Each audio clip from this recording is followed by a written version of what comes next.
तो आखिरकार दोस्तों भारत ने परमाणु परीक्षण कर ही लिया है, वह भी कोई सी ऐसी वैसी मिसाइल का नहीं बल्कि इंटर कॉन्टिनेंटल बैलिस्टिक मिसाइल अग्नि 5 का परीक्षण किया है। और चाइना के साथ साथ पाकिस्तान व दुनिया भर के सभी देश भारत के इस हैरतअंगेज कारनामे को देखकर आश्चर्यचकित हो गए हैं। हालांकि चाइना अपनी पूरी ताकत लगा रहा था भारत को अग्नि 5 का परीक्षण करने से रोकने के लिए, तो आखिर भारत ने यह किया कैसे और कब हुआ अग्नि 5 का परीक्षण, जाइएगा मत, पूरी जानकारी देंगे आपको। और अगर वीडियो पसंद आई तो वीडियो को लाइक कर दीजिएगा। दोस्तों भारत ने हाल ही में 15 दिसंबर 2022 की रात को अपनी सबसे ज्यादा बेहद खतरनाक मिसाइल अग्नि 5 का परीक्षण किया, जो कि सफल रहा। लेकिन आपको यह बात भी बता दे कि इससे भी पहले भारत ने कई बार प्रयास करे अग्नि 5 का परीक्षण करने के लिए, लेकिन इस मिसाइल का परीक्षण करने के लिए भारत को चाइना से कई बार मतभेद करना पड़ा। और यही नहीं, पिछले कुछ समय से चाइना भारत के ऊपर नजर रखे हुआ था। अब यह इसलिए भी क्योंकि पिछले महीने नवंबर में भारत ने बंगाल की खाड़ी में अब तक का सबसे बड़ा नो टाइम वार्निंग जारी किया था, जो कि लगभग 5000 किलोमीटर से भी ज्यादा का था। तो चाइना को डर लग रहा था कि भारत इस बार कुछ बड़ा करने वाला है, इसलिए चाइना अपने सैन्य जहाजों की मदद से भारत के हर कदम पर निगाह टिकाए रखा था। लेकिन भारत भी कहाँ पीछे हटने वाला है। भारत ने भी चीन को कई बार चकमा दिया, जिससे कि उसकी नजर भारत के ऊपर से हटी और तभी भारत ने अपना अग्नि 5 का परीक्षण करने की पूरी तैयारी कर ली।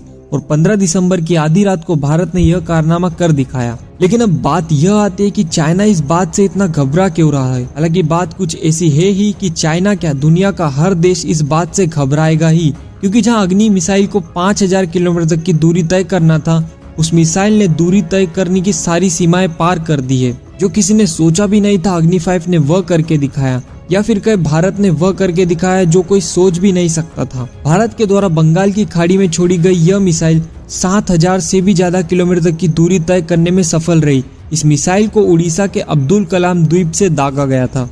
और कई लोगों का तो मानना यह भी है कि अग्नि 5 एक इंटर कॉन्टिनेंटल बैलिस्टिक मिसाइल नहीं बल्कि हाइपरसोनिक बैलिस्टिक मिसाइल है, क्योंकि यह मिसाइल आवाज की गति से चलती है। और हाइपरसोनिक मिसाइलें कितनी ज्यादा घातक व खतरनाक होती है यह बात तो सभी जानते ही है। और शायद आपको यह बात भी पता नहीं होगी कि इससे पहले जब भारत ने अग्नि 3 का परीक्षण किया था, जिसमें कि उन्होंने 40% तक का वेट यानी कि वजन को कम किया था, जिससे कि अग्नि 4 का निर्माण हुआ था। और अब की बार अग्नि 5 के निर्माण में भारत ने 20% तक का वजन कम किया है। और यह वजन को कम करने के लिए भारत ने अग्नि 5 के मटेरियल में बदलाव किया और यहाँ पर मिश्रित धातुओं का इस्तेमाल किया, जिससे कि भारत 20% तक वजन कम करने में अग्नि 5 को लाइट वेट बनाने में सफल रहा। जिससे कि यह जाहिर सी बात है कि यह मिसाइल और भी ज्यादा दूरी तय करने की क्षमता रखती है। इसका मतलब यह भी है कि अगर अब भारत से यह मिसाइल चलती है तो यह पूरा यूरोप व पूरा रशिया और साथ ही साथ चाइना का कोना कोना तक ट्रेवल कर सकती है। और यह मिसाइल शक्तिशाली होने के साथ साथ मर्व कैटेगरी में भी आती है, जिसका मतलब होता है multiple independent targetable re entry vehicle. अब यह क्या होता है, आइए जरा समझते हैं। इसका मतलब यह होता है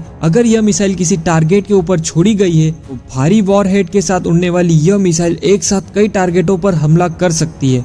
साथ ही टारगेट को ध्वस्त करने के रास्ते में कई बार परमाणु हमला भी कर सकती है। यानी कि आपने मिसाइल तो एक दागी है पर वो हमले कई जगह पर कई तरह से कर सकती है, जो कि किसी भी देश के लिए घातक साबित हो सकता है। वैसे तो भारत शांति के वातावरण में बिलीव करता है, अगर अब सामने से किसी देश ने भारत के ऊपर आंख उठाकर भी देखा तो भारत उस देश को मुंह तोड़ जवाब देने से पीछे नहीं हटेगा। साथ ही नई तकनीक से बनी गई इस मिसाइल अग्नि 5 में भारत ने नाविक सैटेलाइट गाइडेड सिस्टम का इस्तेमाल किया है, जो कि इस मिसाइल को टारगेट पर सटीकता से हमला करने में मदद करता है। जैसे कि अग्नि 3 यहाँ पर 3000 किलोमीटर तक की दूरी तय कर सकती है, अग्नि 4 यहाँ पर 4000 किलोमीटर तक की दूरी तय कर सकती है। तो क्या अग्नि 5 ने यहाँ पर 7000 किलोमीटर तक की दूरी तय की है, तो इसका नाम बदलकर अग्नि 7 रखेंगे।